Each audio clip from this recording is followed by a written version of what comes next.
Right now, as you're watching this video, your brain is lying to you.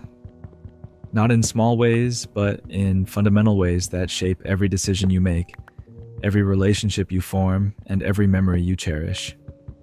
You believe you're in control of your thoughts. You think your memories are accurate recordings of past events. You assume you know why you do what you do. But psychological science has revealed something unsettling. Most of what drives human behavior happens beneath the surface of conscious awareness, and the stories we tell ourselves about our own minds are often elaborate fictions. Over the next 2 hours, we're going to explore the psychological facts that explain why humans think, feel, and behave the way they do. These aren't just interesting trivia, these are the operating principles of the human mind, the hidden rules that govern everything from why you're attracted to certain people, to why you can't stop checking your phone, from why groups of intelligent people make terrible decisions, to why your childhood still controls you in ways you don't realize. Some of these facts will make you uncomfortable. Others will explain patterns in your life you've never understood. All of them will change how you see yourself and everyone around you. This is your brain, unfiltered and exposed. Let's begin. Let's start with something fundamental. The voice in your head, the constant narrator commenting on your life, making plans, having opinions. That voice feels like the essential you, doesn't it? The consciousness observing your life from behind your eyes. Here's the psychological fact. That narrator is not your decision maker. It's your decision explainer. Studies in neuroscience, particularly the famous experiments by Benjamin Libet in the 1980s, showed that your brain begins initiating actions about half a second before you become consciously aware of the decision to act. Your consciousness is experiencing a slightly delayed broadcast of decisions already made by unconscious processes. The narrator in your head is essentially a press secretary, spinning stories about decisions the government already made. This creates what psychologists call the introspection illusion. When you are asked why you did something, your conscious mind immediately fabricates a plausible explanation, and you believe it completely. But research shows that people are consistently wrong about their own motivations. In one classic experiment, people were shown pairs of identical stockings and asked to choose which one they preferred. They always chose the rightmost item due to unconscious bias, but when asked why they chose it, they invented reasons about superior quality or color. When researchers pointed out the items were identical and asked if position might have influenced them, people insisted absolutely not. They were certain their invented reasons were real. This happens constantly in your life.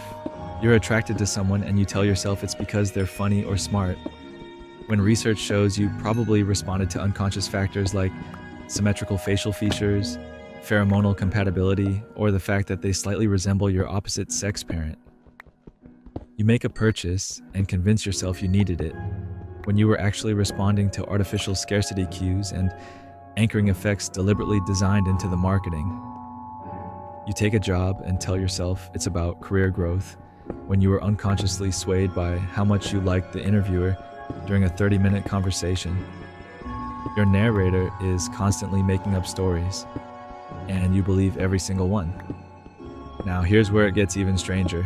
Your memories, the foundation of your identity, the record you use to understand who you are, they're not recordings, they're reconstructions, and every time you remember something, you change it. This is called memory reconsolidation. When you recall a memory, your brain doesn't play back a video file. It rebuilds the memory from fragmentary pieces, and in doing so, it's vulnerable to modification. Whatever you're thinking or feeling while remembering something gets incorporated into the memory itself.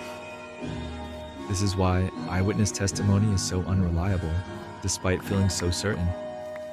This is why siblings remember the same childhood event completely differently. This is why your memory of your wedding day, or your graduation, or your first kiss has probably changed dozens of times since it happened.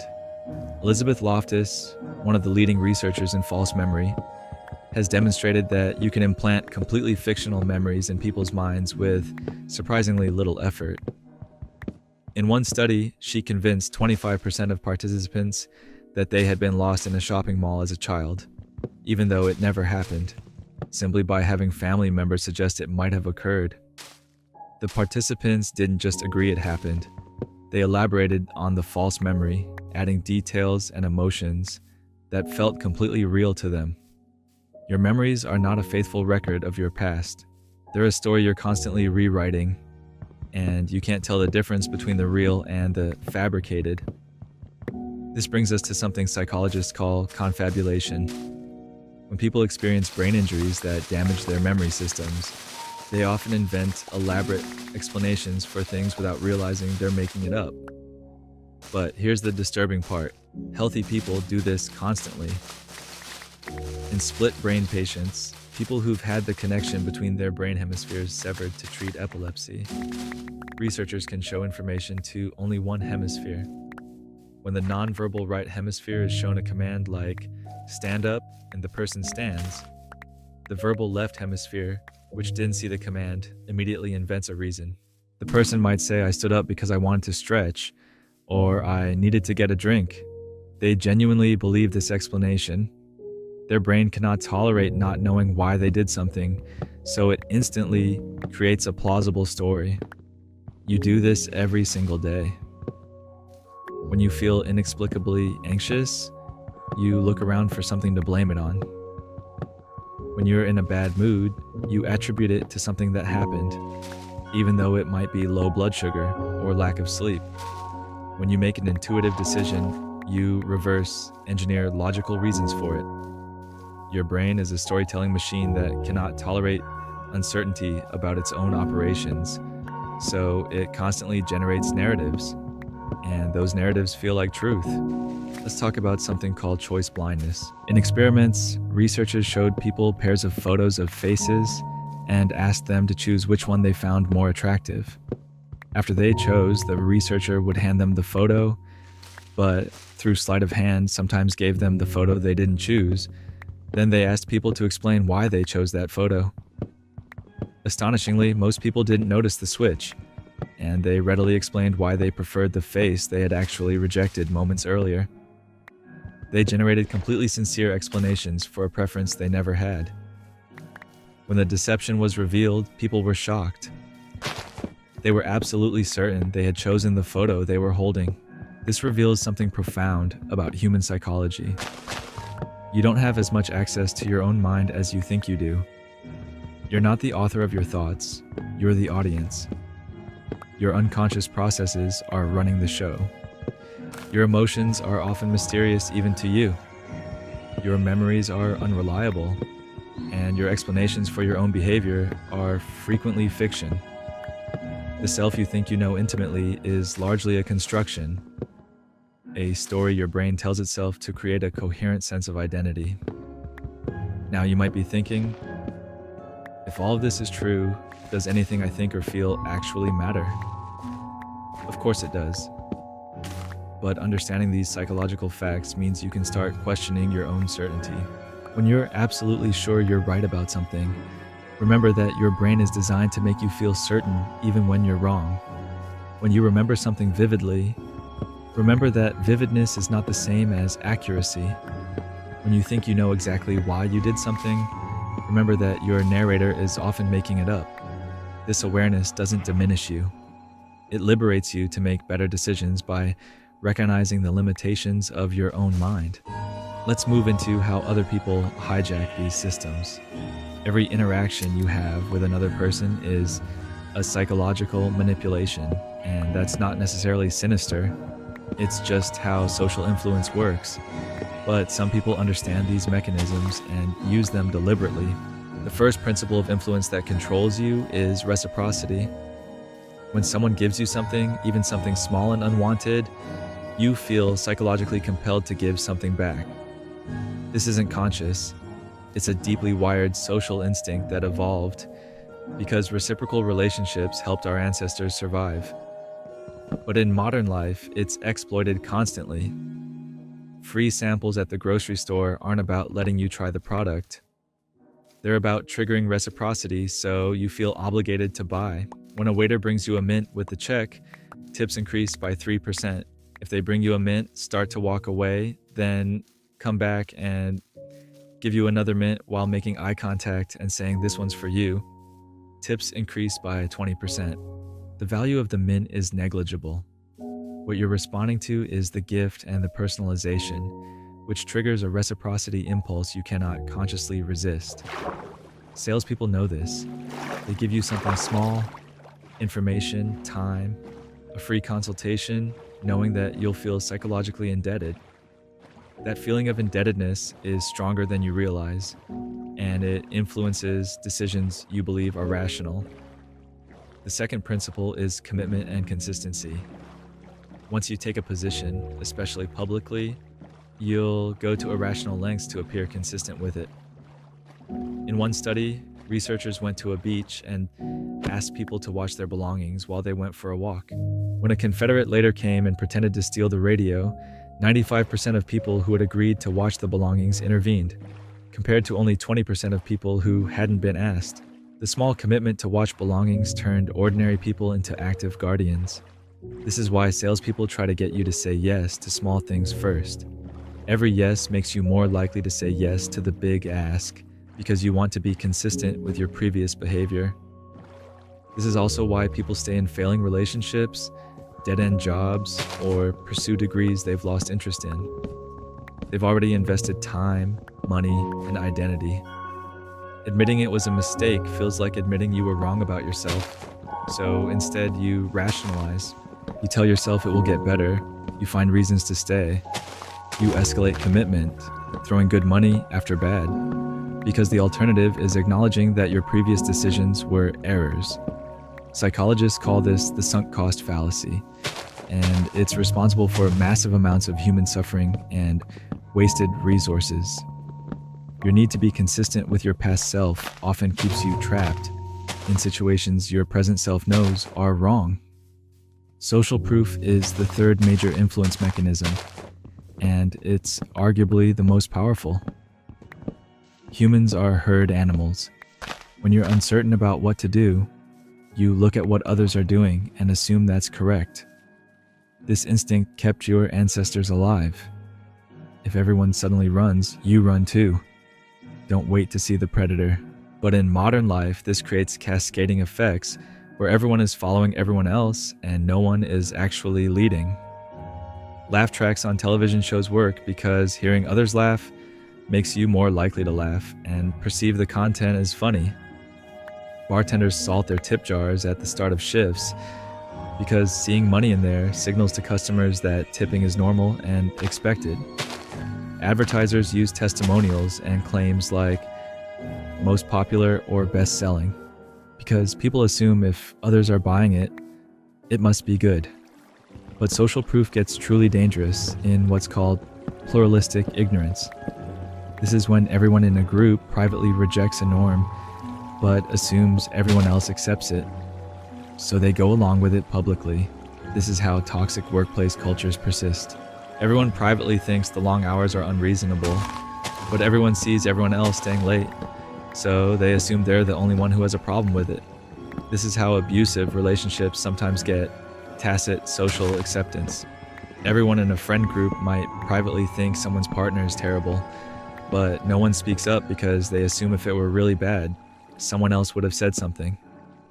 Entire societies can be held hostage by norms that most people privately disagree with, simply because everyone is looking to everyone else for cues about what's acceptable. Authority is another profound influence vector. The Milgram experiments in the 1960s revealed something terrifying about human nature.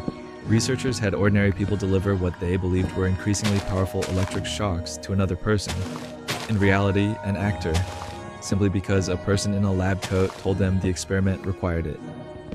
65% of participants delivered the maximum shock, 450 volts, labeled danger severe shock, despite hearing screams of pain and protests from the other room. These weren't sadists. They were normal people who felt uncomfortable, but continued because an authority figure told them to proceed. When interviewed afterward, participants were distressed by what they'd done, but in the moment, the presence of authority overrode their moral intuitions. You are susceptible to this same force. When a doctor recommends a treatment, how often do you seek a second opinion or do independent research? When a boss asks you to do something unethical, how much pressure does it take before you comply? When a police officer gives you a command, even one that violates your rights, how likely are you to obey? Authority figures trigger deep psychological deference mechanisms.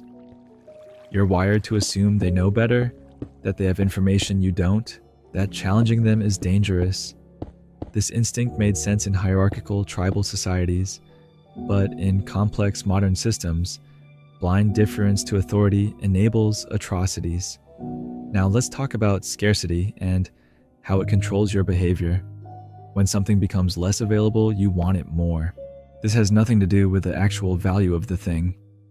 It's a psychological reaction to potential loss. In one study, researchers gave people cookies in jars. When the jar was full, people rated the cookies a certain level of quality. When the jar only had 2 cookies, the exact same cookies were rated as significantly more desirable and higher quality. The scarcity made them seem more valuable. This is why limited time offers work. This is why exclusive clubs are desirable. This is why people camp out for product launches. The psychology of scarcity hijacks your rational evaluation of value. Dating and relationships are absolutely driven by scarcity psychology. People who are less available are perceived as more attractive. The entire dating advice industry is built on the premise that you need to be available to be attractive. The entire dating advice industry is built on manufacturing scarcity. Don't text back immediately. Don't always be available. Create the appearance of options, even if you don't have them. It's manipulative, but it works because human psychology is wired to pursue what seems scarce and take for granted what seems abundant. Liking is a more obvious influence factor, but the mechanisms are less obvious than you think. You're more likely to comply with requests from people you like, obviously. But what makes you like someone? Physical attractiveness is one factor, and the halo effect means attractive people are assumed to be more intelligent, competent, and trustworthy, even though there's no correlation. Similarity is another factor. You like people who are like you, who share your background, interests, opinions. This is why salespeople are trained to mirror your body language, speech patterns, and interests. They're manufacturing similarity to trigger liking. Compliments work, even when you know they're manipulative. Studies show that compliments increase liking even when people know the complimenter has an ulterior motive. Your brain rewards you for receiving compliments regardless of their sincerity. Familiarity breeds liking through mere exposure effect. The more you are exposed to something, the more you tend to like it, even if you're not consciously aware of the exposure. This is why advertising works through repetition. This is why you end up liking songs you initially hated after hearing them enough times. This is why people often end up dating coworkers or classmates, not because workplaces and schools are ideal for romance, but because repeated exposure creates familiarity, which creates liking. Your preferences are being shaped by exposure patterns you're not tracking consciously. Now let's explore something darker: how your mind protects itself from uncomfortable truths through cognitive dissonance. When you hold 2 contradictory beliefs, or when your behavior contradicts your beliefs, you experience psychological discomfort. Your brain will go to extreme lengths to resolve this discomfort, and usually it does so not by changing behavior, but by changing beliefs. In the classic cognitive dissonance study, researchers had people perform an incredibly boring task for an hour. Afterward, one group was paid $20 to tell the next participant the task was interesting. Another group was paid $1 to tell the same lie. Later, when asked how interesting they actually found the task, the $1 group rated it as significantly more interesting than the $20 group. Why? The $20 group could justify lying for good money. The $1 group couldn't justify lying for so little, so they resolved the dissonance by convincing themselves the task actually was somewhat interesting. They changed their memory and perception to align with their behavior. You do this constantly, you buy something expensive, and Immediately start emphasizing its positive qualities and minimizing its flaws, because admitting you wasted money creates dissonance. You stay friends with someone who treats you badly and tell yourself they're going through a hard time, because admitting you're tolerating mistreatment contradicts your self-image as someone with boundaries. You vote for a politician and then selectively consume media that confirms they're doing a great job, while dismissing criticism as biased, because admitting you might have chosen wrong creates unbearable dissonance. Your mind is constantly editing reality to protect your ego and maintain internal consistency, and you're completely unaware it's happening. This connects to something called the fundamental attribution error. When you observe someone else's behavior, you attribute it to their personality. When you observe your own behavior, you attribute it to circumstances. If someone cuts you off in traffic, they're an asshole. If you cut someone off, you were distracted or in a hurry, or they were going too slow. If someone is poor, you assume they're lazy or made bad choices. If you're struggling financially, it's because of the economy or bad luck or systemic issues. This double standard is automatic and unconscious. You judge others by their actions and yourself by your intentions. You see others as consistent characters and yourself as a complex person responding to situations. This error has massive social implications. It's why people lack empathy for groups they're not part of. It's why poverty, addiction, and mental illness are stigmatized. It's why people believe in the just world fallacy, the idea that people get what they deserve and deserve what they get. If you see people as responsible for their outcomes due to their character, you don't have to feel guilty about inequality or motivated to change systems. You can tell yourself everyone has what they earned. But research consistently shows that circumstances, luck, and systemic factors matter far more than most people's internal narratives acknowledge. Your success is probably less about your merit than you believe, and others' struggles are probably less about their failings than you assume. Let's talk about how groups make you stupid. Individual people can be reasonably rational, but put those same people in a group, and collective intelligence often plummets.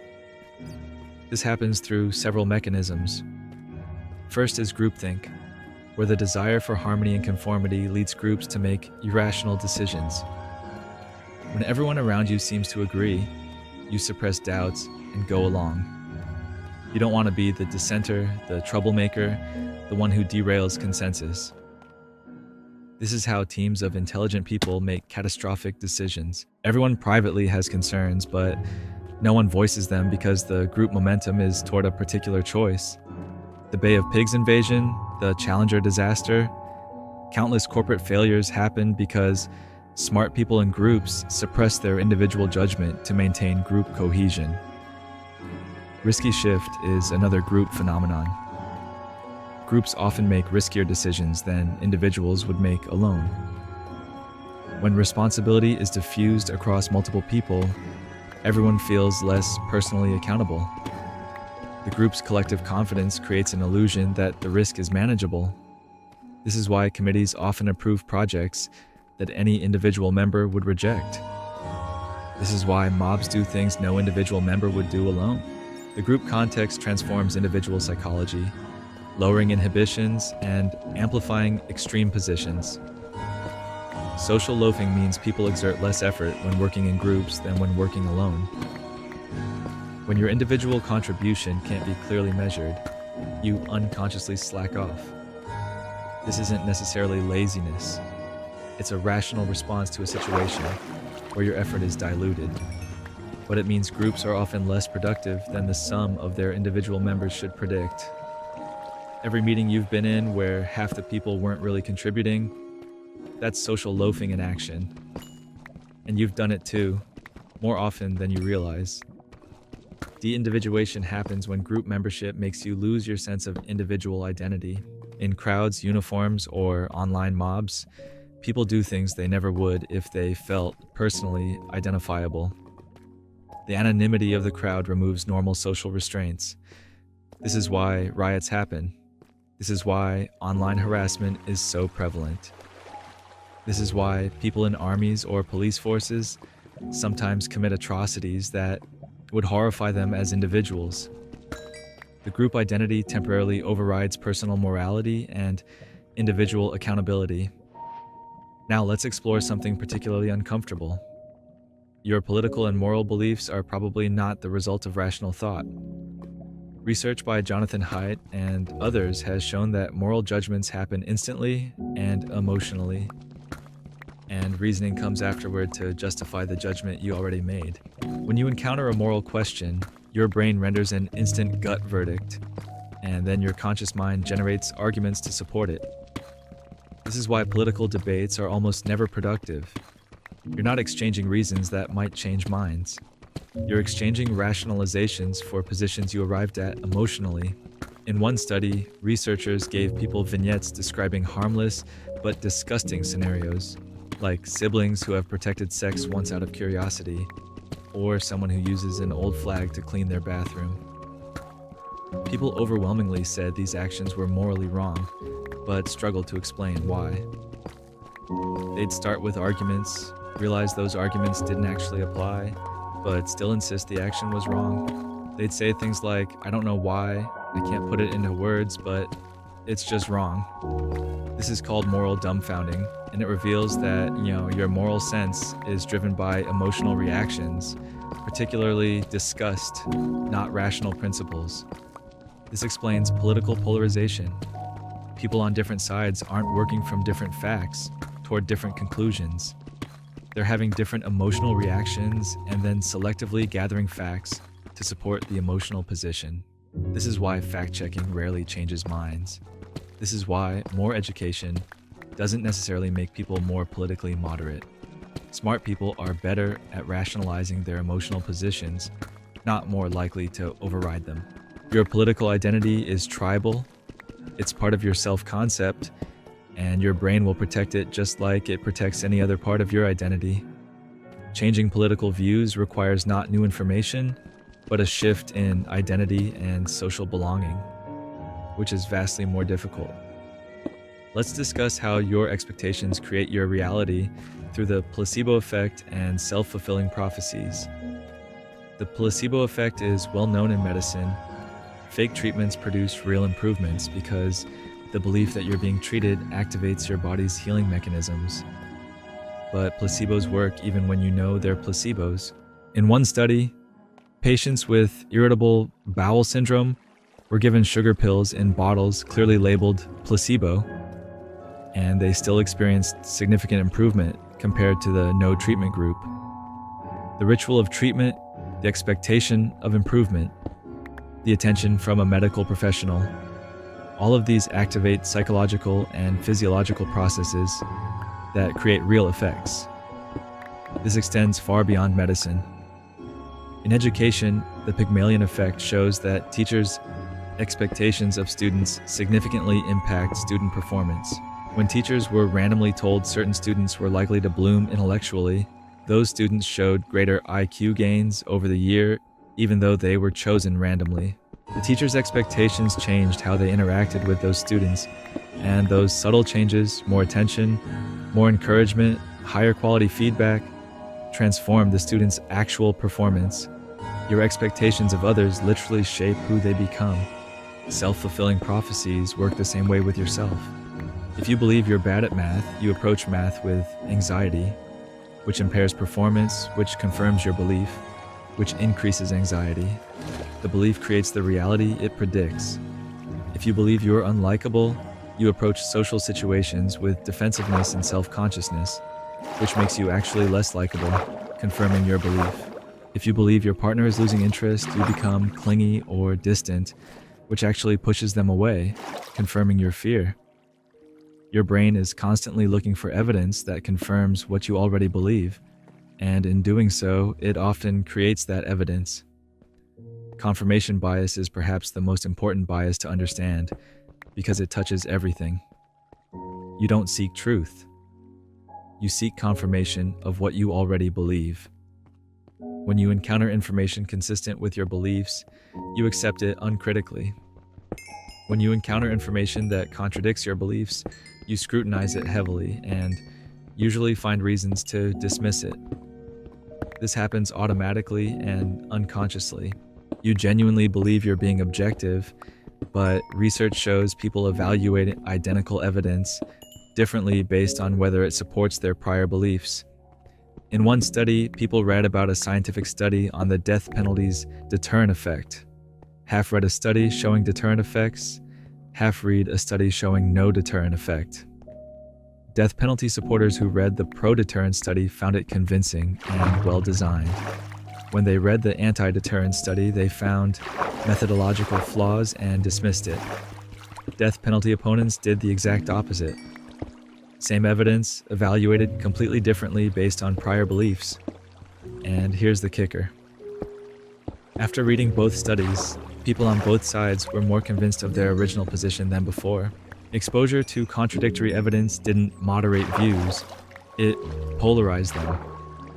Each side accepted the confirming study and rejected the disconfirming study, coming away thinking the evidence clearly supported their side. This is why your media diet matters more than you realize. If you consistently consume sources that confirm your worldview, you're not becoming informed, you're becoming entrenched. Your brain is building an increasingly one-sided case, and because of confirmation bias, you're perceiving that case as balanced and objective. The internet has made this worse through filter bubbles and algorithmic recommendations. You're served content similar to what you've engaged with before, creating an information environment that constantly confirms your existing beliefs.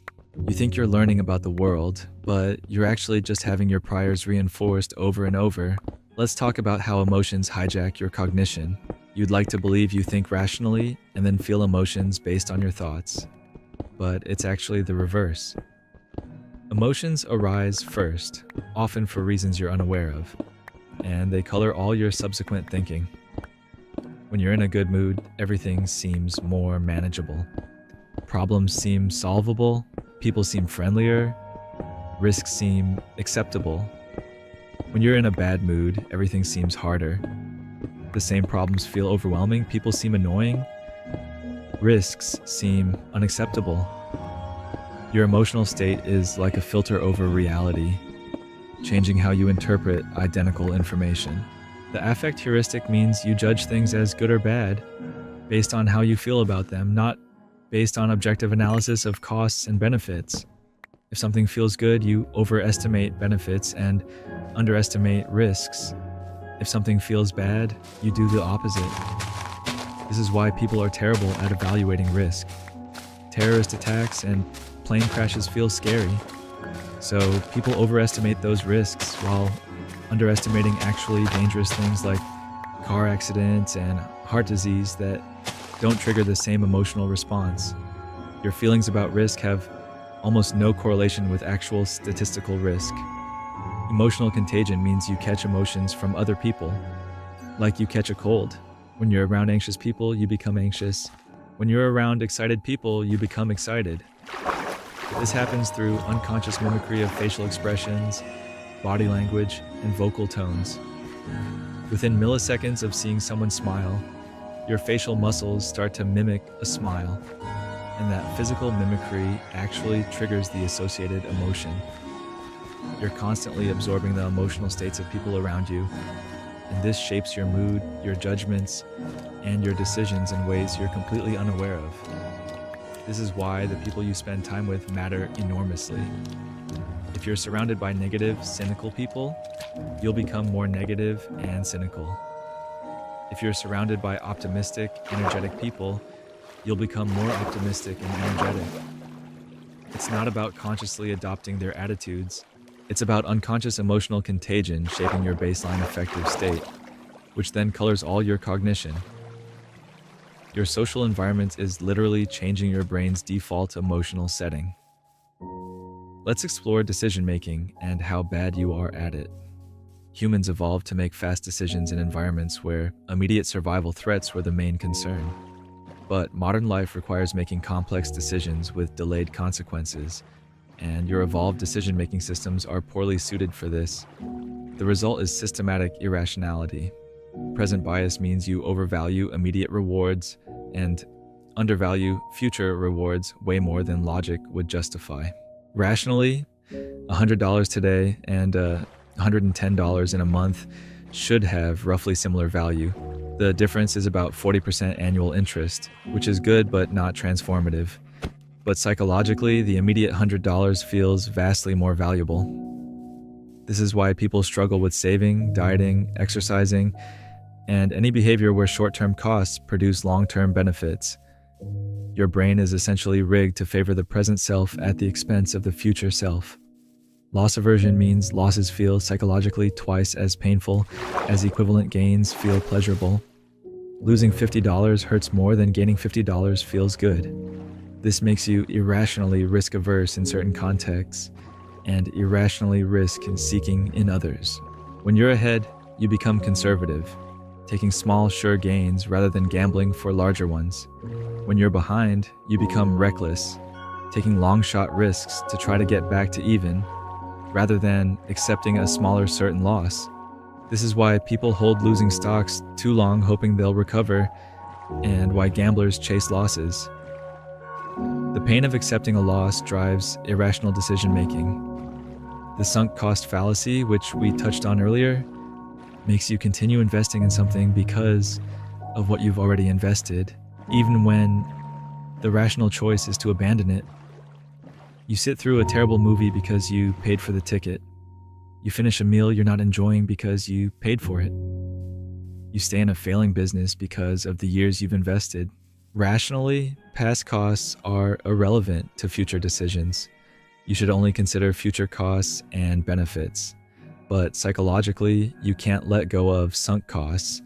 They feel relevant, so you throw good money after bad, good time after bad, continuing down failing paths, because the alternative is admitting that your previous investment was wasted. Anchoring means the first number you see in a negotiation or price evaluation, even if it's completely arbitrary, shapes your subsequent judgment. If a car is listed at $40,000 and you negotiate down to $35,000, you feel like you got a deal, even if the car's actual value is $30,000. The $40,000 anchor influenced your perception of value. Retailers use this constantly. Original price, $800, on sale for $400.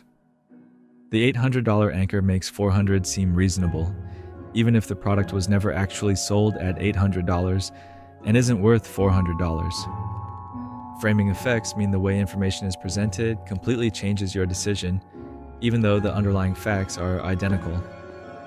If a medical treatment is described as having a 90% survival rate, people choose it. If the exact same treatment is described as having a 10% mortality rate, people avoid it. Logically, these are identical. Psychologically, they feel completely different. Politicians, marketers, and anyone trying to persuade you know this. They frame information to trigger the response they want.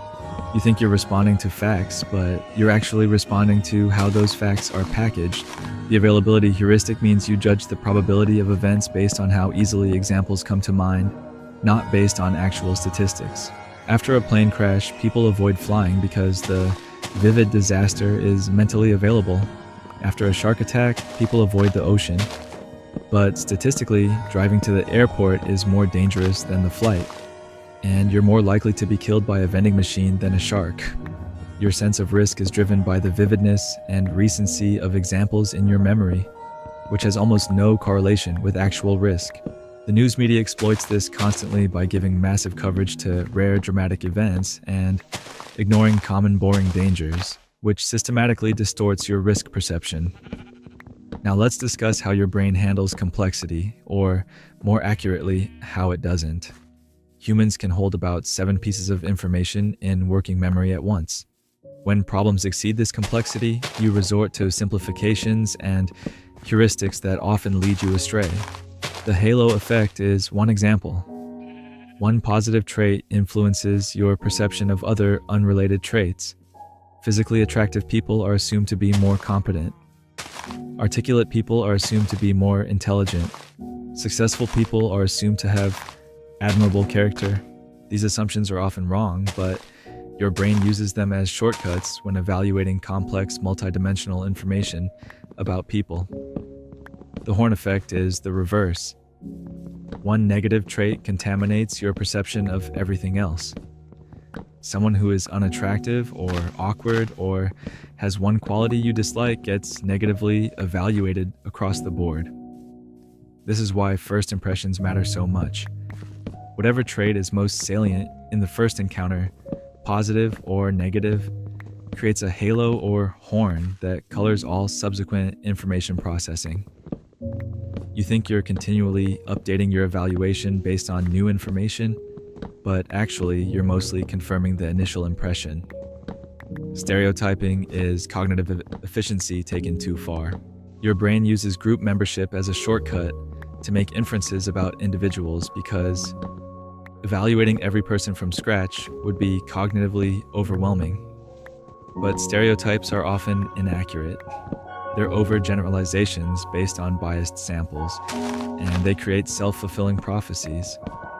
When you expect someone to behave a certain way based on their group membership, you interpret ambiguous behavior as confirming the stereotype, and you behave toward them in ways that elicit stereotype-consistent responses.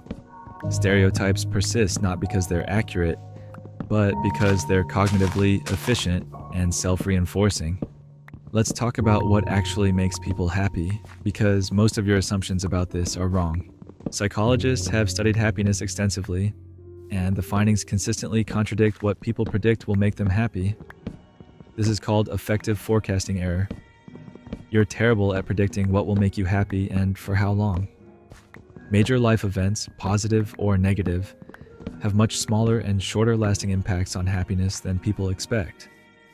Lottery winners return to their baseline happiness level within a year. People who become paraplegic from accidents also return close to baseline within a year. This isn't to minimize suffering. Trauma has real effects, but the point is humans adapt to circumstances much faster than they expect.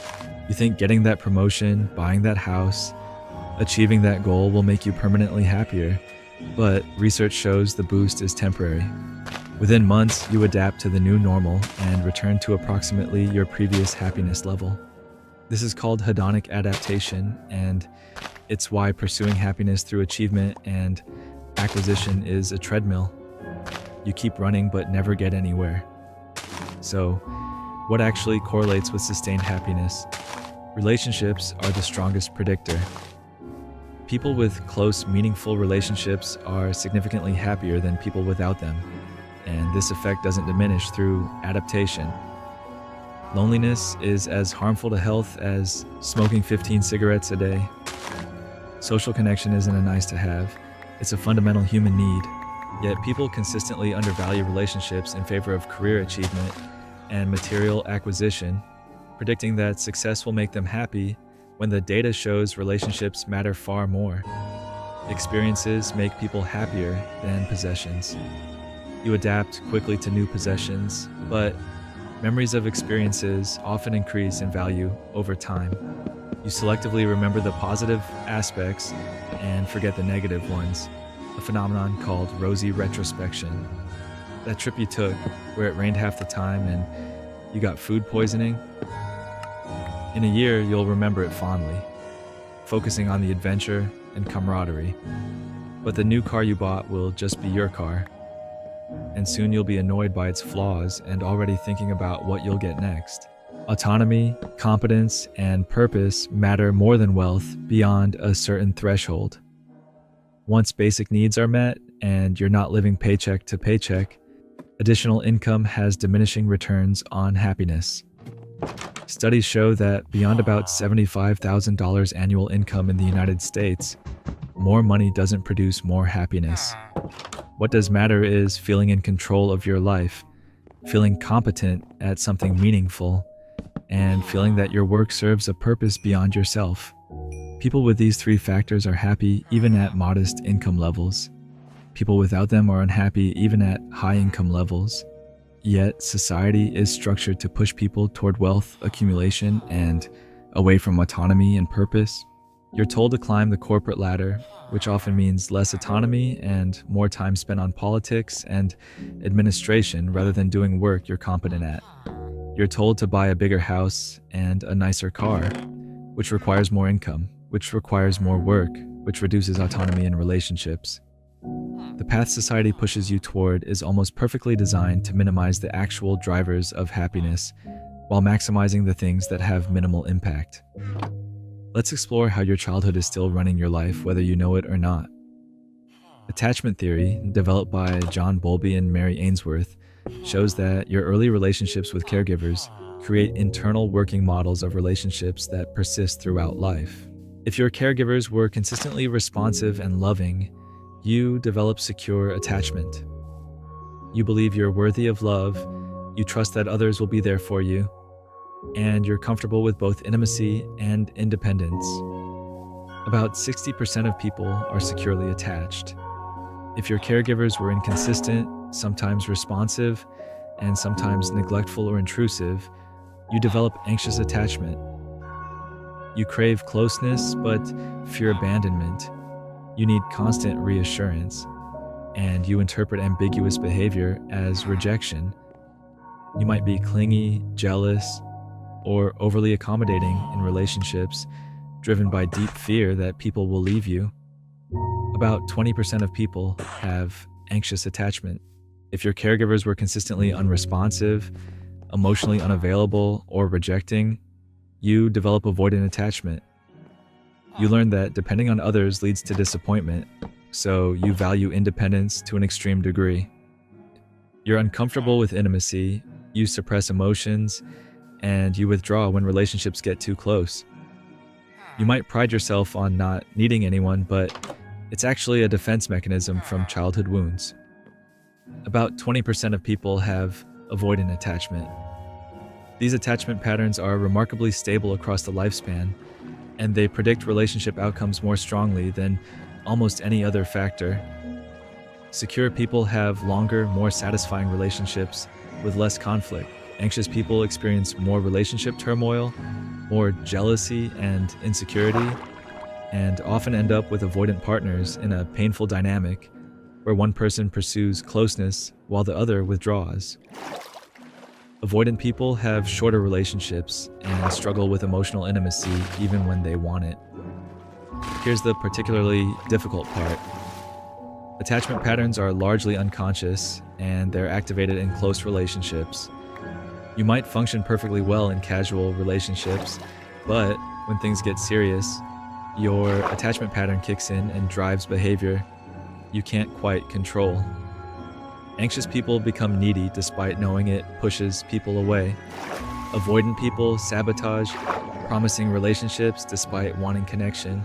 You tell yourself you're different, you've grown, you won't repeat patterns, but under stress, you revert to the strategies you learned in childhood because they're deeply encoded.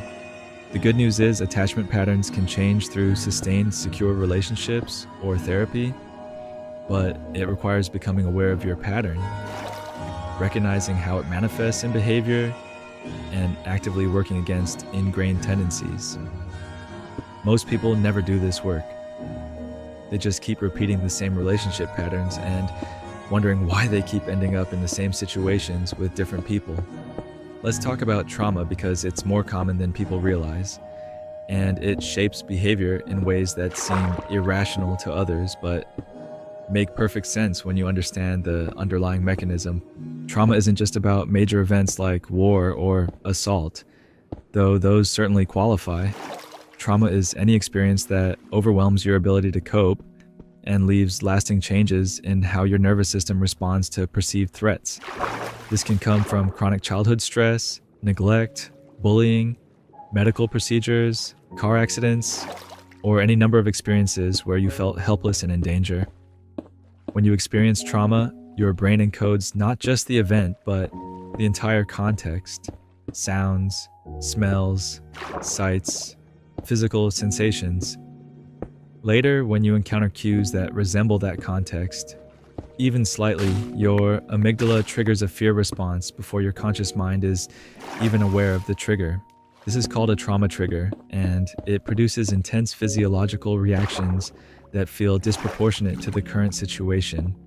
You might experience panic, rage, or complete emotional shutdown in response to something that seems minor to observers, but your nervous system is reacting to a perceived threat based on past experience. People with unprocessed trauma often struggle with emotional regulation. Small stresses produce big reactions. They might be hypervigilant, constantly scanning for danger. They might have trouble sleeping because their nervous system won't downregulate. They might use alcohol, drugs, food, or other substances to manage the constant physiological arousal. From the outside, these behaviors look like personal failings. From the inside, they're attempts to manage a nervous system that's been recalibrated by trauma. Complex trauma from childhood, especially relational trauma from caregivers, is particularly damaging because it affects your developing brain and your fundamental sense of self and safety. If the people who were supposed to protect you were also the source of danger, it creates deep confusion. You can't develop a coherent narrative about safety and threat. You learn that relationships are dangerous, but also that you need relationships to survive. This creates lifelong struggles with trust, boundaries, and emotional regulation. Here's what's important to understand. Trauma behaviors are not character flaws. They're adaptations that made sense in the original trauma context, but now create problems in current contexts where they're no longer needed.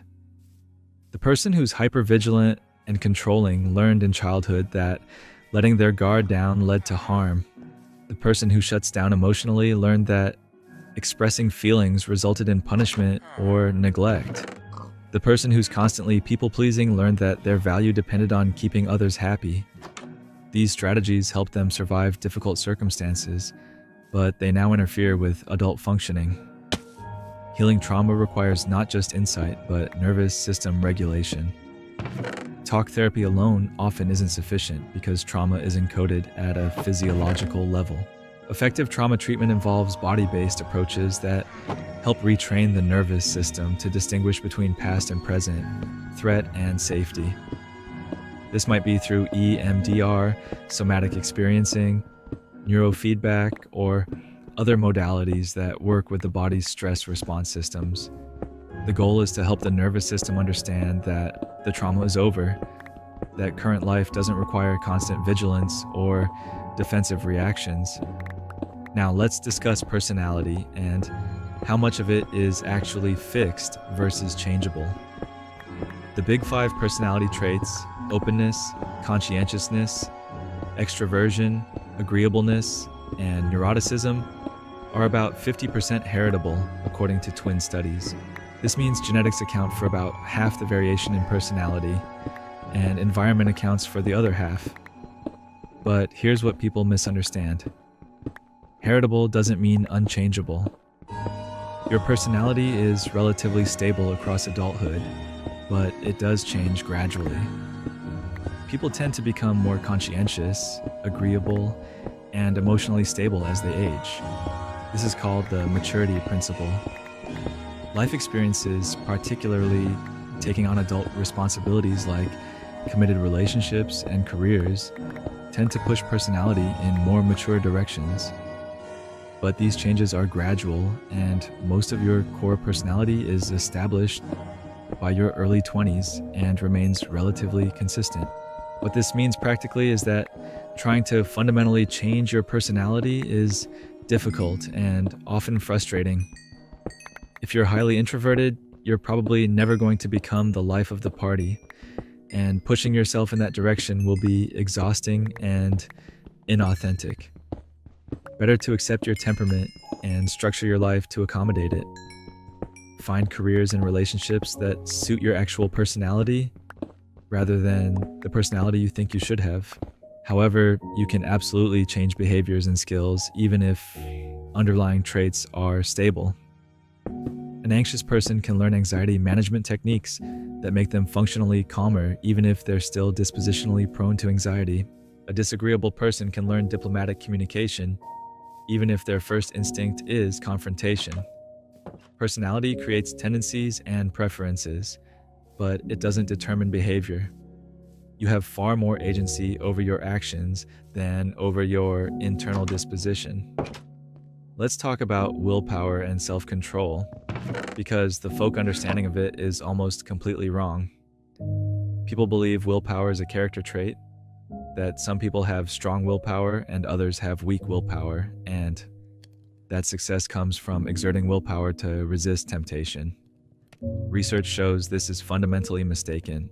Willpower is not a trait, it's a limited resource that depletes through use. This is called ego depletion. Every time you resist temptation, make a difficult decision, or exercise self-control, you're using up a finite mental resource. Once that resource is depleted, your ability to exert further self-control drops dramatically. This is why you can be good all day and then binge eat at night. It's why you can resist buying things in the morning but succumb to impulse purchases in the evening. Your willpower tank is empty. This has profound implications. Trying to change multiple habits simultaneously through willpower is almost guaranteed to fail.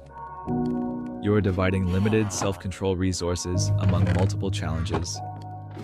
Better to focus on one behavior change at a time and make it automatic before adding another. This is also why stressful life circumstances make it so hard to maintain healthy habits. Stress depletes willpower, leaving nothing left for resisting temptation or making good choices. The people who seem to have great self-control aren't exerting more willpower, they're using less.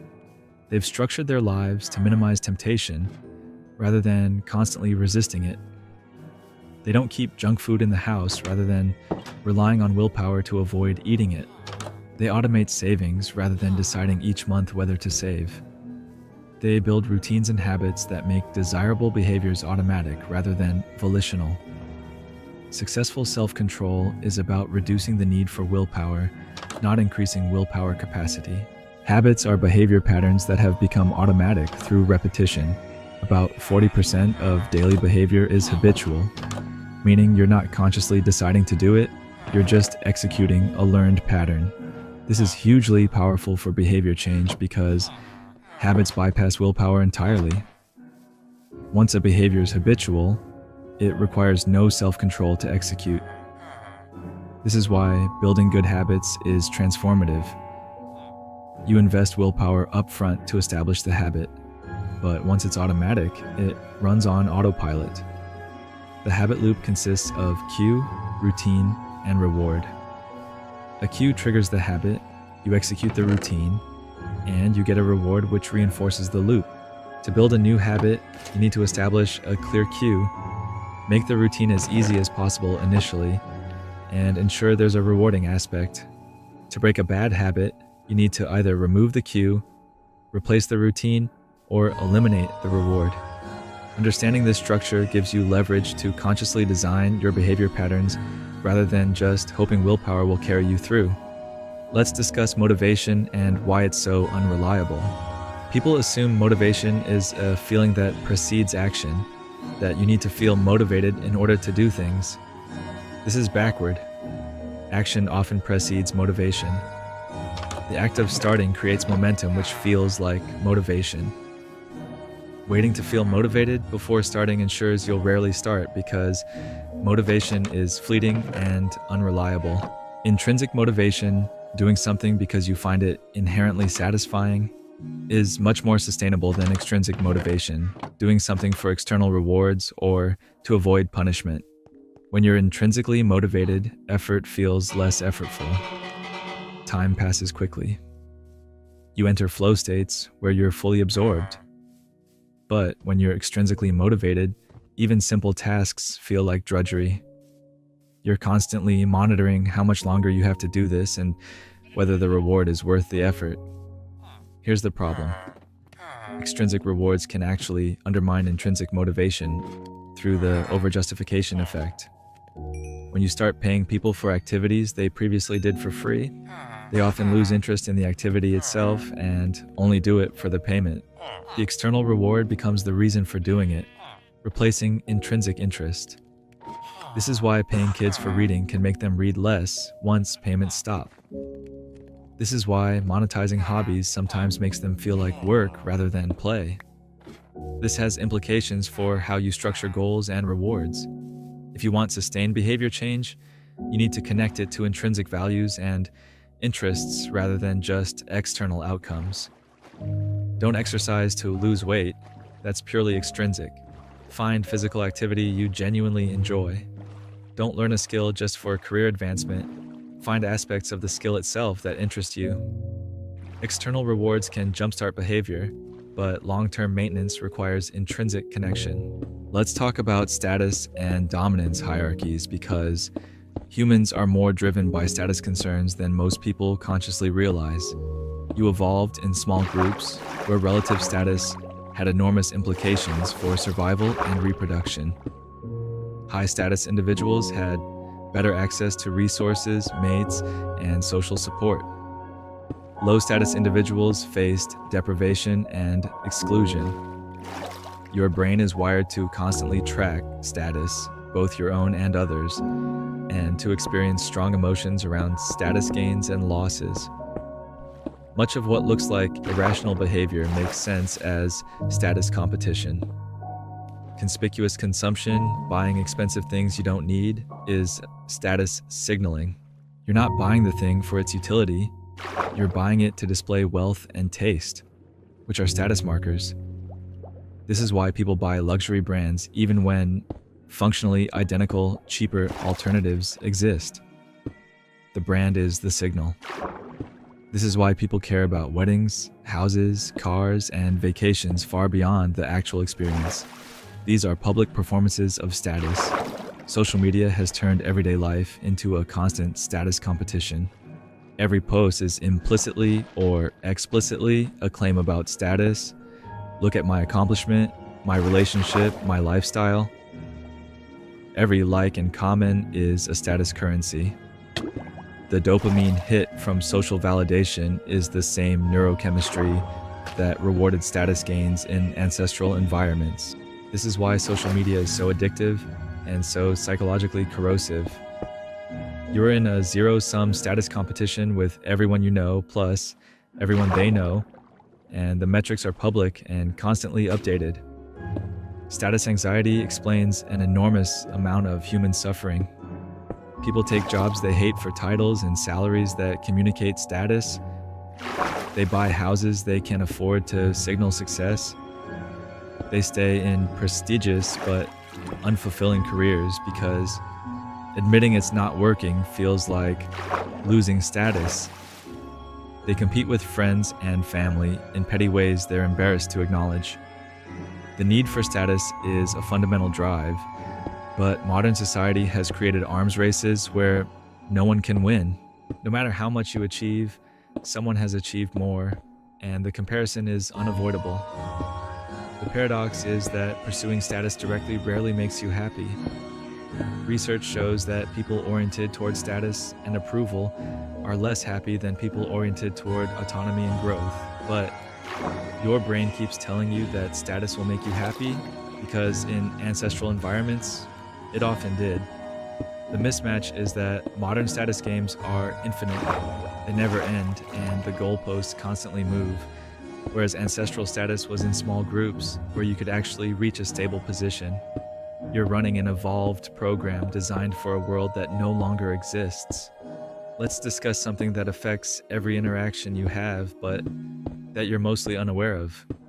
Unconscious bias. Your brain categorizes people automatically based on race, gender, age, attractiveness, and other visible characteristics. These categorizations activate stereotypes and associations that influence your judgments and behavior before you're consciously aware of them. This happens to everyone, including people who consciously reject prejudice and believe in equality. Implicit association tests reveal these unconscious biases by measuring reaction times. If you more quickly associate certain groups with negative attributes or certain groups with positive attributes, it reveals unconscious bias. Most people show in-group preference, favoring people who share their group memberships and having more positive associations with them. White people tend to have implicit pro-white biases. Black people tend to have weaker implicit pro-black biases. likely due to internalized racism from growing up in a society with pervasive negative associations about blackness. These biases don't necessarily predict overt discrimination, but they do influence subtle behaviors like who you hire, whose opinions you take seriously, who you perceive as threatening, and who you extend benefit of the doubt to. Microaggressions are the behavioral manifestation of unconscious bias. Being repeatedly asked where you're really from, having your competence questioned in ways that others aren't, being mistaken for service staff or other people of your race, being interrupted or talked over, having your experiences invalidated or minimized. Each individual incident might seem minor, but the cumulative effect is significant psychological stress and the constant message that you don't fully belong. The people committing microaggressions often don't realize they're doing it and would be horrified to think they're being discriminatory. That's why they're called microaggressions rather than overt discrimination. The bias is operating below conscious awareness. Stereotype threat shows how awareness of stereotypes impairs performance. When you're reminded of a negative stereotype about your group before a test or task, your performance suffers. Women reminded of gender before a math test perform worse. Black students reminded of race before an academic test perform worse. The mechanism isn't that the stereotypes are true. It's that the anxiety and cognitive load of worrying about confirming the stereotype consumes mental resources that would otherwise go toward the task. You're monitoring your performance, worrying about how you're being perceived, managing the stereotype in addition to just doing the task.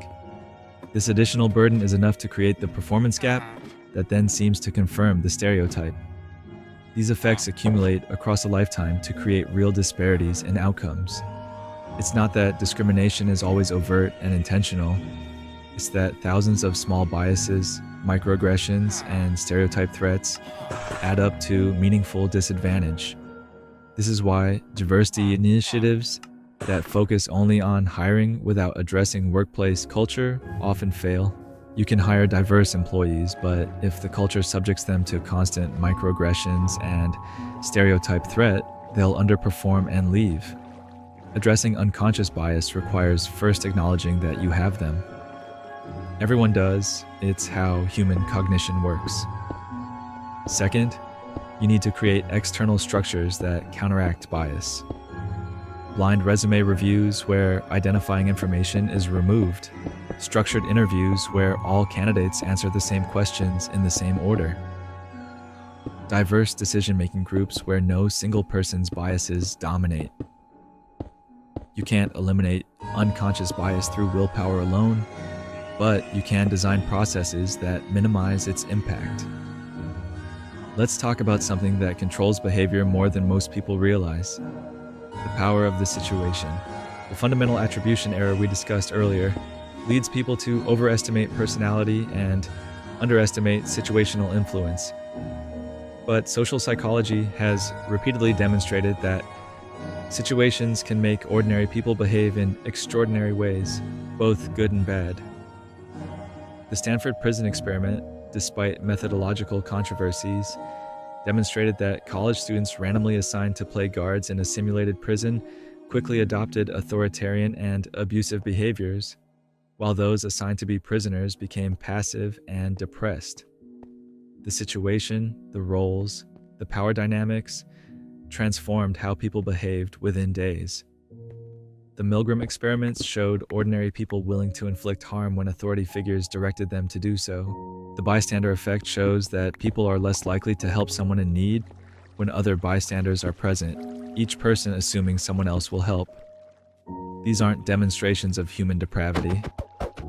They're demonstrations of situational power. Small changes in context produce large changes in behavior. This means you're more influenced by your environment than you realize, and you have less consistent character than you believe.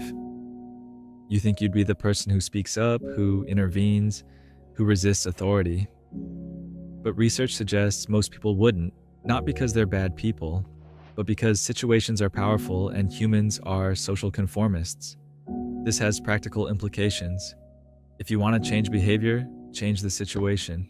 Obesity isn't primarily a willpower problem, it's a food environment problem.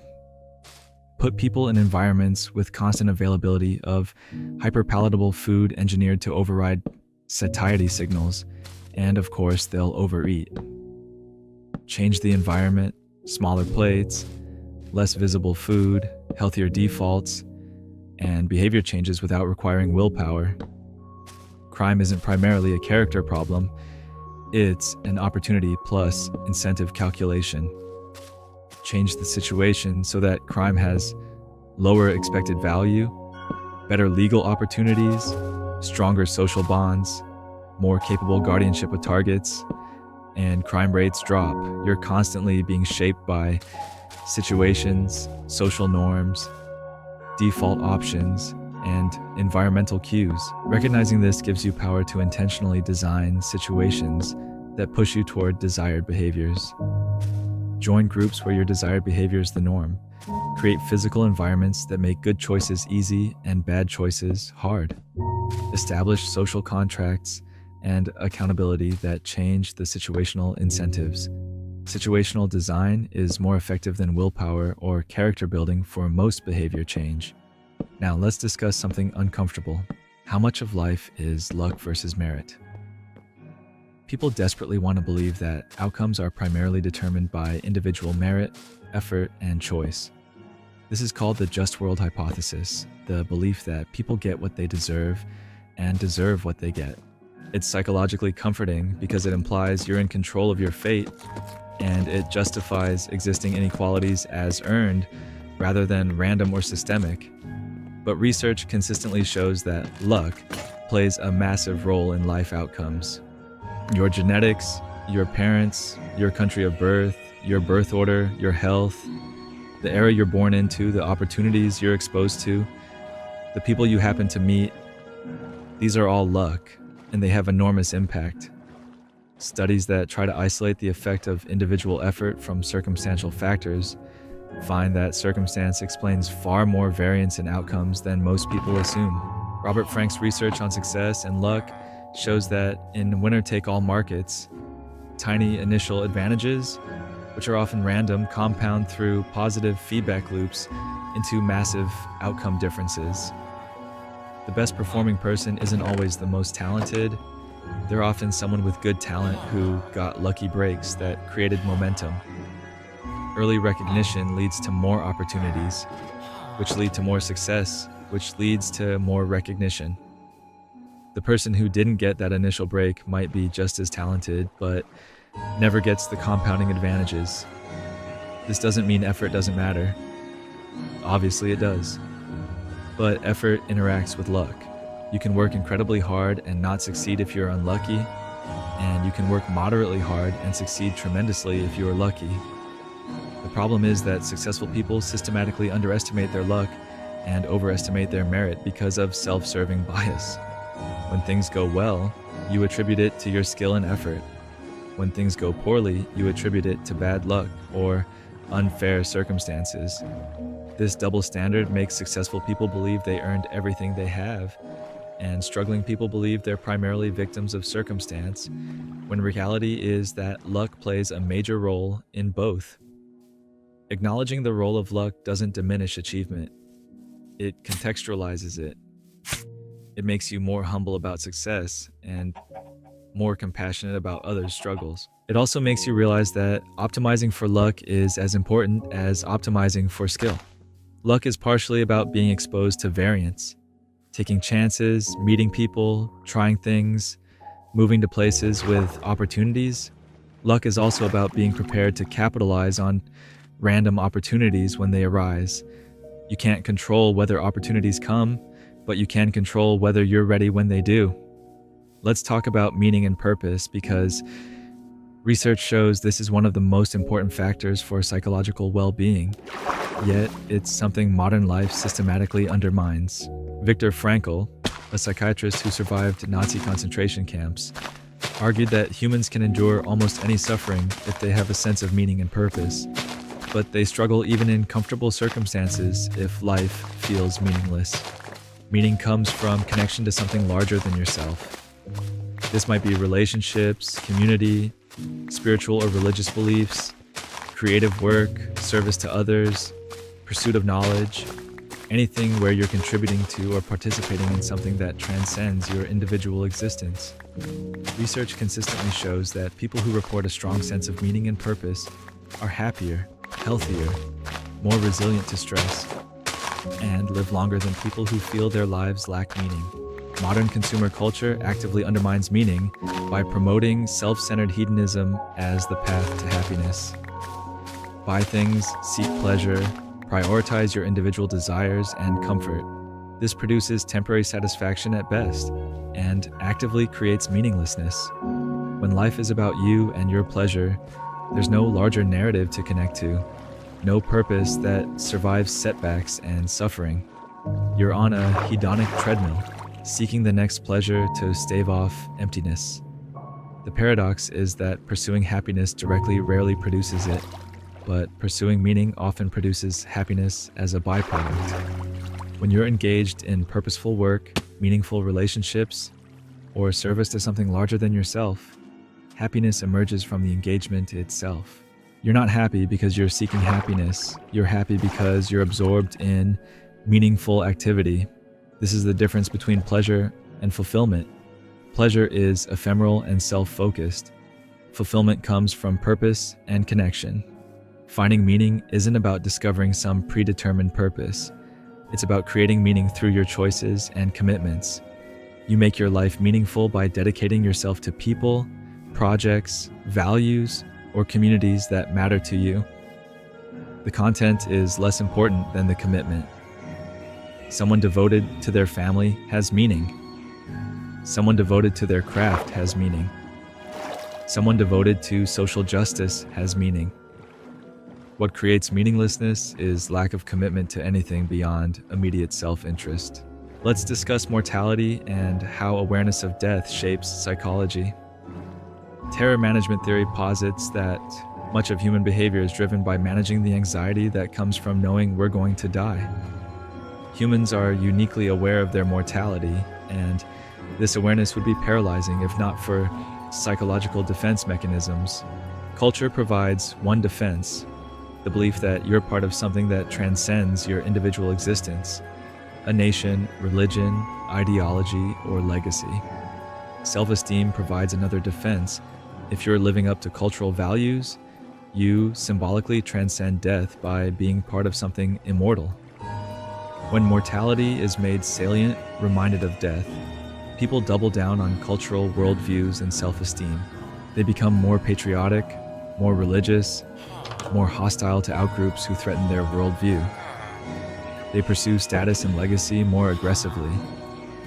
They cling tighter to belief systems that promise symbolic immortality.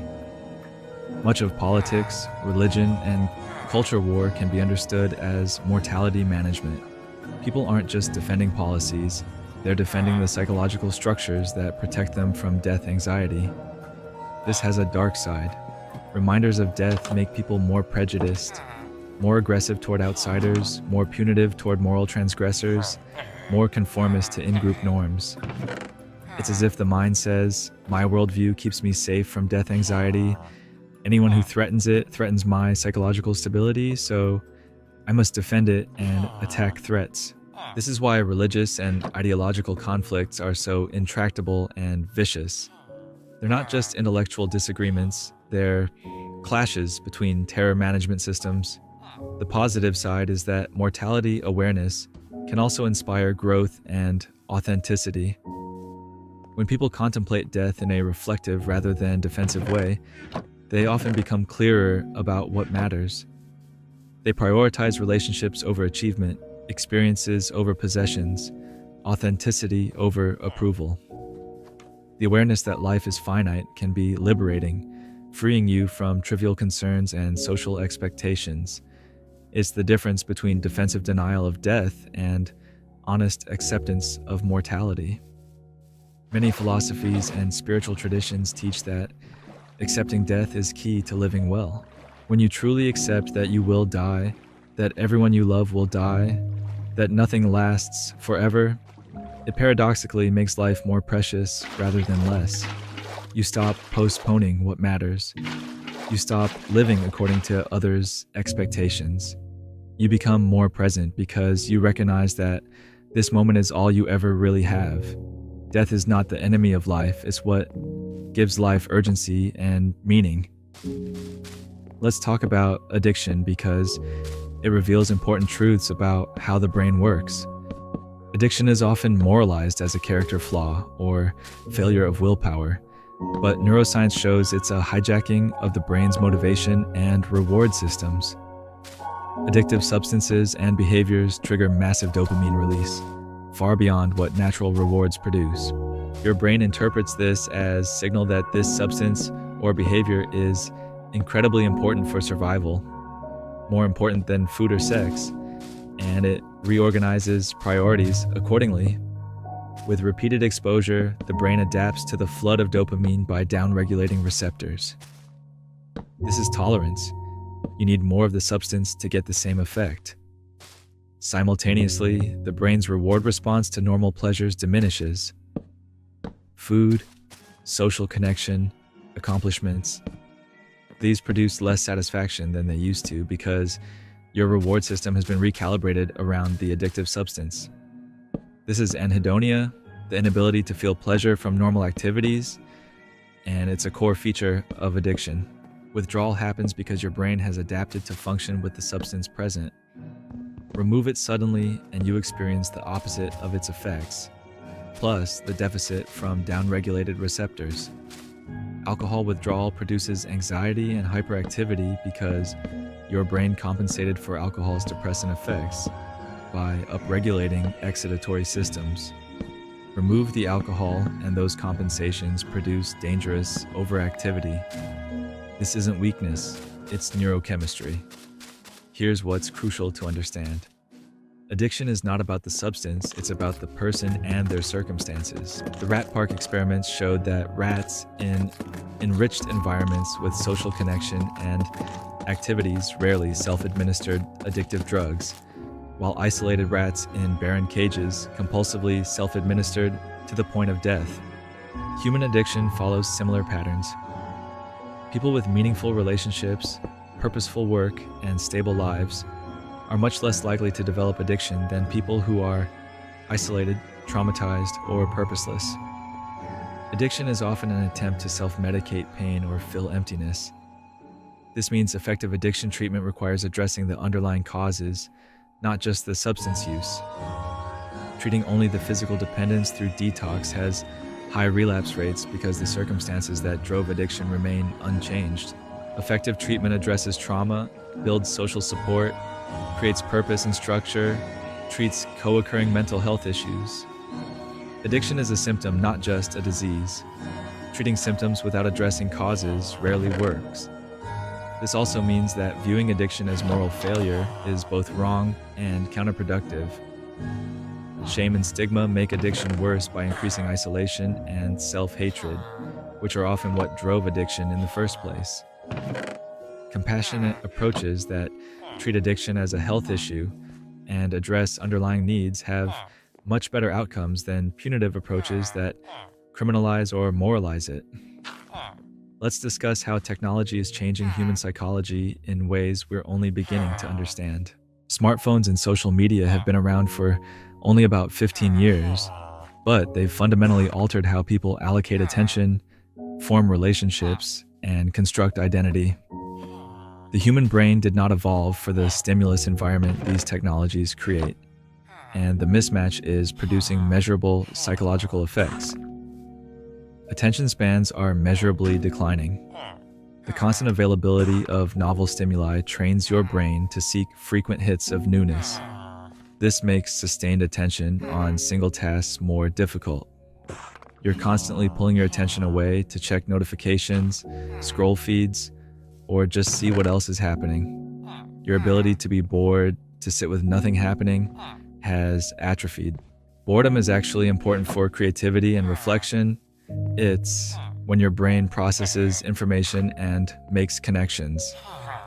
Eliminating boredom through constant stimulation may be reducing creative and reflective capacity. Social media creates what's called context collapse.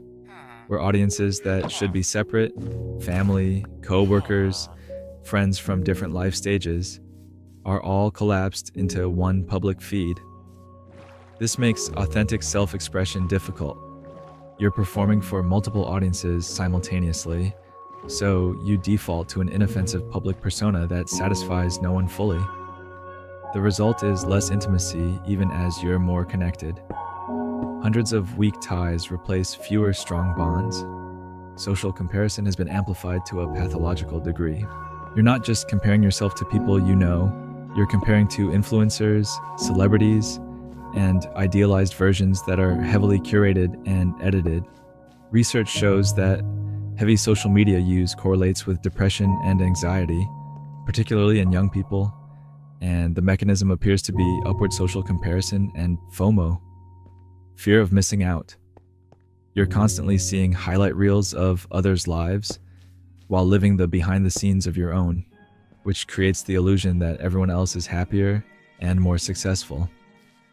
The like and comment mechanisms create variable ratio reinforcement schedules, the most addictive type of reinforcement. You don't know when you'll get validation, but you might get it anytime you check, so you check constantly. This is the same psychology that makes slot machines addictive. The dopamine hit from social validation is training your brain to constantly seek approval, making you more sensitive to social rejection and more dependent on external validation for self-worth. We're raising the first generation that had smartphones through adolescence, the period when identity forms and social skills develop. We don't yet know the full long-term effects, but early data is concerning. Rates of anxiety and depression in teens have spiked since 2010, corresponding with smartphone adoption. Suicide rates have increased. Sleep has declined because screens disrupt circadian rhythms, and teens are staying up engaging with social media. Face-to-face social skills may be underdeveloped because so much socializing happens through screens. The question isn't whether technology is good or bad, it's how to use it in ways that support human flourishing, rather than exploit psychological vulnerabilities. This requires conscious choices about when and how you use technology. Boundaries around checking email and social media. Protecting time for sustained attention and face-to-face relationships. Recognizing when you're using technology as avoidance or distraction versus when it's genuinely useful. The technology isn't going away, so the burden is on individuals to develop healthier relationships with it. Let's talk about something that affects every area of life, but that most people misunderstand: intelligence and what it actually means. IQ tests measure a specific type of cognitive ability, primarily abstract reasoning, pattern recognition, and processing speed. These abilities are real. They correlate with academic and professional success in certain domains, and they're partially heritable. But intelligence is far more multifaceted than IQ captures. Emotional intelligence, the ability to recognize, understand, and manage emotions in yourself and others, predicts life outcomes at least as well as IQ in most domains. People with high emotional intelligence build better relationships, handle conflict more effectively, motivate themselves and others, and navigate social hierarchies successfully. You can be brilliant analytically, but emotionally incompetent, and it will limit you severely. Practical intelligence, the ability to solve real-world problems in specific contexts, is different from academic intelligence. Someone can be extremely smart in a classroom, but struggle to apply knowledge in messy real situations that don't have clear right answers. Conversely, someone can have modest academic ability, but be extremely effective at reading situations, understanding people, and finding creative solutions to practical problems. The fixed versus growth mindset research by Carol Dweck shows that beliefs about intelligence matter as much as intelligence itself. People who believe intelligence is fixed, you're either smart or not, tend to avoid challenges that might reveal limitations. They see effort as evidence of inadequacy. If you have to try hard, it means you're not naturally talented. This creates self-handicapping and avoidance of growth opportunities. People who believe intelligence is malleable, that abilities can be developed through effort, embrace challenges, persist through setbacks, and view effort as the path to mastery. They outperform people with higher initial ability but fixed mindsets. The problem is that modern education and parenting often reinforce fixed mindsets through praise focused on traits rather than effort. Telling a child they're so smart creates pressure to maintain that identity, which makes them avoid challenges where they might fail and lose the smart label. Praising effort and strategy instead, you worked really hard, you tried a different approach, creates a growth mindset where challenges are opportunities rather than threats. This extends beyond childhood. Your beliefs about whether your abilities are fixed or developable shape how you approach every challenge in life. If you believe you either have talent for something or you don't, you'll give up quickly when things are hard. If you believe competence is built through practice, you'll persist. The research is clear that almost any complex skill is primarily a function of practice, quality, and quantity, not innate talent. The few exceptions are domains with extreme physical requirements, but even there, mental skills and strategy matter enormously. Let's discuss consciousness and the hard problem of understanding subjective experience. You have a first-person inner life, qualia, the redness of red, the painfulness of pain, the what it's like to be you. Science can explain neural correlates of consciousness, which brain states correspond to which experiences, but it hasn't explained why those neural states produce subjective experience at all. Why isn't there just information processing without the lights on inside? This is called the hard problem of consciousness, and it remains deeply mysterious. Some theories propose that consciousness is fundamental, panpsychism, and even simple systems have some form of experience. Others propose that consciousness emerges from complex information integration. Still others suggest it's an illusion, there's no unified experiencer, just disparate processes creating the false appearance of unity. None of these theories have definitive evidence, and it's not clear what evidence could resolve the question. What's practically important is that your conscious experience is far less in control than it feels. Most of brain activity is unconscious. Your conscious mind is receiving a heavily filtered and interpreted version of reality, not direct access. The feeling of unified consciousness is itself a construction, your brain stitching together disparate processes into a narrative of a single experiencer. Split brain research shows this vividly.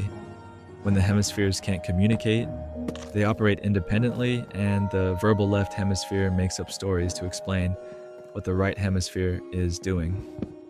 Free will is another philosophical problem with psychological implications.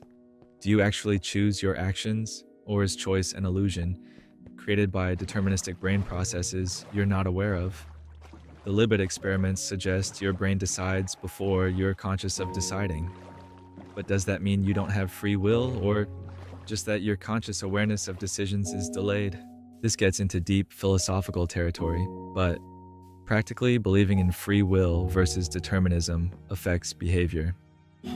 People primed to believe in determinism behave less ethically and put in less effort, consistent with the idea that if outcomes are predetermined, why bother trying or being moral?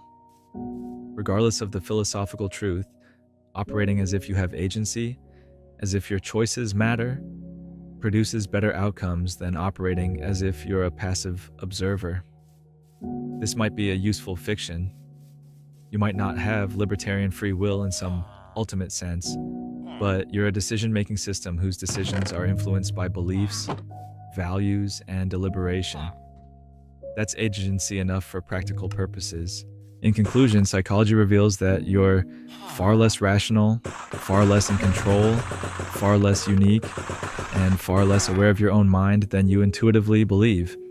Your memories are reconstructed fictions.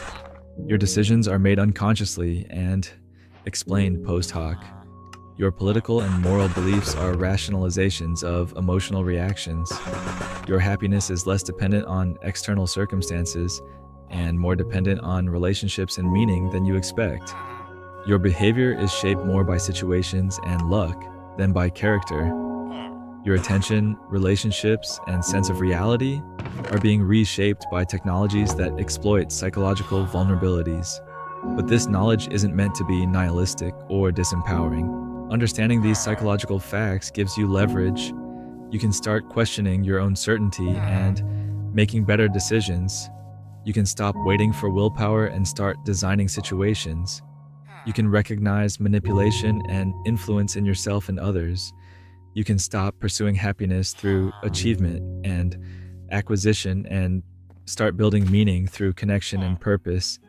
You can accept that much of life is luck and circumstance, which makes you more humble about success and more compassionate about struggle. Your mind is not your servant. It's an evolved system with its own agenda, shaped by selection pressures from a world that no longer exists. But you can work with your psychology rather than against it. You can be aware of biases without being ruled by them. You can build habits that override impulses. You can create meaning in a universe that doesn't provide it. You can accept mortality without being paralyzed by it. You can form genuine connections despite technology that promotes shallow interaction. The unexamined life may not be worth living, but the examined life reveals some uncomfortable truths. You're less in control than you think. Your sense of self is partly fictional. Much of what drives you operates below conscious awareness. But this examination also reveals possibilities. Once you understand the operating system, you can hack it. You can be the person who speaks up when everyone else conforms. You can be the one who resists authority when authority is wrong. You can build the life that actually makes you happy rather than the life that society says should make you happy. Psychology doesn't tell you what to value or how to live. It just reveals how the machinery works. What you do with that knowledge is up to you. But ignore it at your peril, because everyone else trying to influence you, marketers, politicians, social media platforms, manipulative individuals, they understand these principles and they're using them on you. The question is whether you'll remain unconscious and manipulated or become conscious and deliberate. Now you know. What you do next will reveal more about your psychology than anything in this video.